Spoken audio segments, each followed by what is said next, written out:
Hey, everybody, welcome to Average Guy Opinions. I am your average guy, John Corelli. This is episode 147.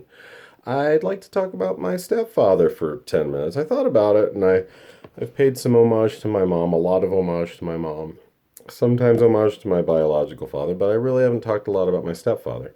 And my mom, she was very sweet about the cat video. She's like, "You really think I'm pretty great, don't you?" And I go, "Yeah, I do." She's like, "Okay, well, thank you. Don't overrate me." And I'm like, "I won't. I don't think I am. You're not perfect, but you're pretty great." And so yeah. So I thought about it though. I was like, "Man, why don't I give a little props to Russ, my stepdad.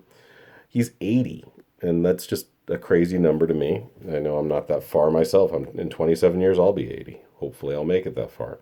But he's a very just ener- I don't want to call him like energetic or vibrant, but he just keeps moving. So I guess that is energetic, really, and vibrant, really. I mean, they're always doing new stuff. The both of them go out and do stuff, and like just this past weekend, they went to do a tour of Globeville, which used to be the worst part of Denver. It was just like warehouses and garbage, I think, but they've really built it up because of all the people moving into Denver. But they're always doing stuff. And they went to Juneteenth a couple of years ago. They said, "We were like the only white people there. We don't understand why." It's like, I don't understand why either, but it is just kind of funny. They've traveled all over the place, and a lot of that's because of my stepfather. He's done really well with money. His business has done very well. He he runs a pest control business, and it's not like Orkin. He actually studied and got a license through the Department of Agriculture to use the good stuff, and he has all kinds of really good contracts with governmental organizations and Section 8 housing and places like that. So he does really really well, and then they're very tight with their money, and so he's it's very nice to be his stepson, and he regards me as a son now. And I'm going to tell you a little bit about our road here, and maybe his road in life. Try to cover those two things in 10 minutes, but let me start with our relationship, which was not good for a very long time. When my parents we moved here in 1973, I was 5.5 years old, and within a year, my mom and dad were pretty much done. My father had gotten kind of abusive. And my mom said, "Let's get into counseling." My dad's like, "I don't need that." And she said, "Well, this is a deal breaker. If you don't get into counseling, we're done." And I guess he thought she was bluffing. She's like, "I'm not." Next thing I know, my stepdad walks into her life, like literally a year or so after we had moved here. In 1974, I remember being, I've mentioned Della Villa Apartments. I think I mentioned it in the cat episode. And they were dating. It was the 70s, and they were going out, and they were both separated. I don't think they were officially divorced, but they thought their relationships were done with their significant others. Um, and next thing you know, here we are 47 years later, 40 or 46 years later. No, 47 years later, and they're still going strong, and they will until one of them dies. But he's been very, very instrumental in my life.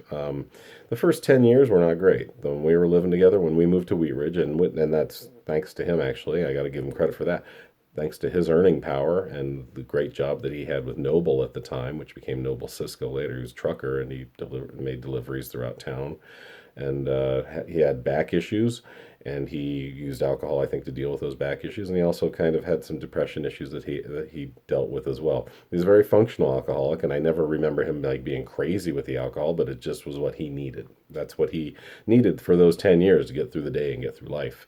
And knowing once I knew his family dynamic, he was the first of five children in a very affluent but very cold family, and that was hard for him. And he also had a lot of demands put on him, being the oldest, son. I mean, his name is Junior. He's Russell Alfred Hedden Jr. And Russell Alfred Hedden, I can tell you from meeting him, he's a lot of fun when you're his grandkid. I can't imagine it's quite as fun when you're his kid, and you didn't take the path that he wanted you to take, and it may lead you to certain things like alcohol, or just trying to find yourself, in this life without that guy hovering over you.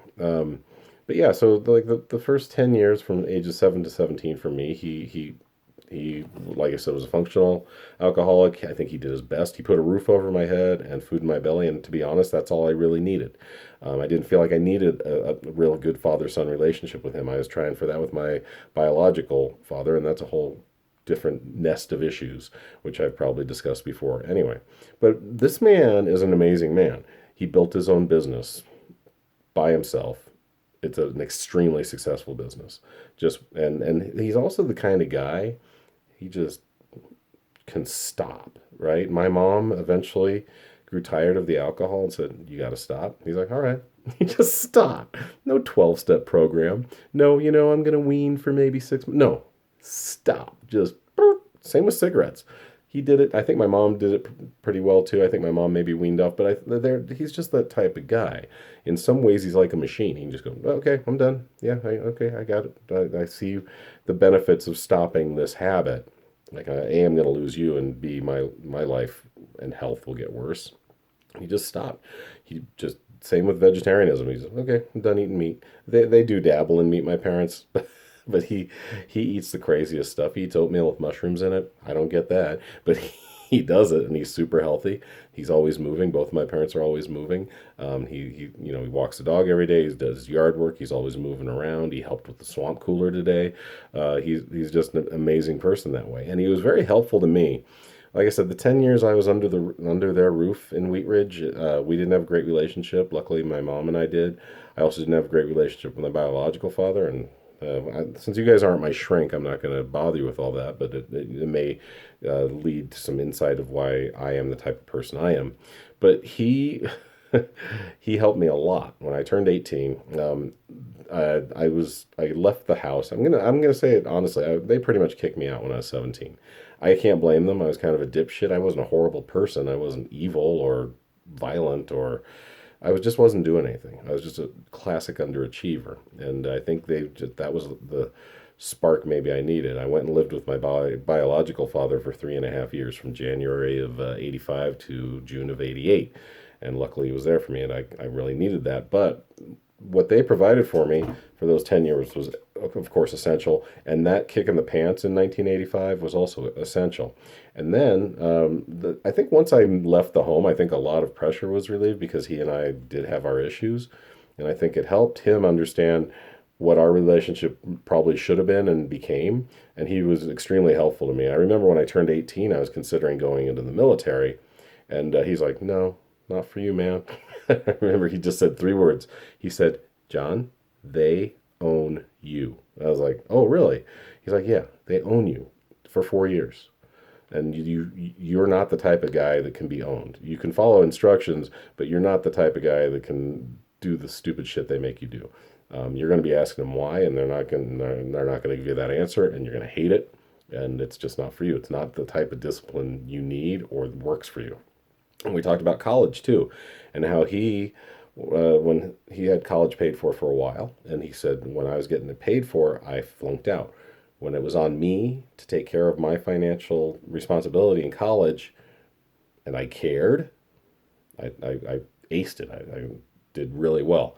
And that was a lesson I needed too, because his mother, my step grandmother, was sending me money to get through college. And I was blowing it. I was just flunking out. And he's like, "You're flunking out because you don't give a shit, because you don't need to give a shit." He's like, "When you pay for your own college, when you work your ass off and pay that tuition check, you're gonna do fine, because you're not gonna want to waste your own money." He was absolutely right, and so that's what I did. I got out of my father's house when I was 20. It took me, like I said, it took me a couple of years to get my shit together. Got into college. It took me 5, 6 years to get through college, but I had a steady job. I lived on my own. He got me my apartment. He was doing pest control. That's his business, by the way, that he's done very, very, very well in. And he got me my apartment that I stayed in for like 5.5 years, and I was actually there from '88 to '93. And then I got all my, I got out of my job, got out of college, and next thing you know, I met my wife, and here we go. Now here we are at 53. I'm divorced. I got my 2 kids with me, but he is instrumental in all of that. And like I said, the man is an amazing man. He just does shit. He just goes, "I'm doing this." We're like, "Really?" "Yeah, I'm doing that." I'm gonna go climb Mount Everest tomorrow. I would not put it past him. That's the kind of guy he is. That's my stepdad. Love you, Russ. Love you, Mom. Love all of you who are watching. Thank you for supporting the channel. We'll talk to you soon. All right. Bye.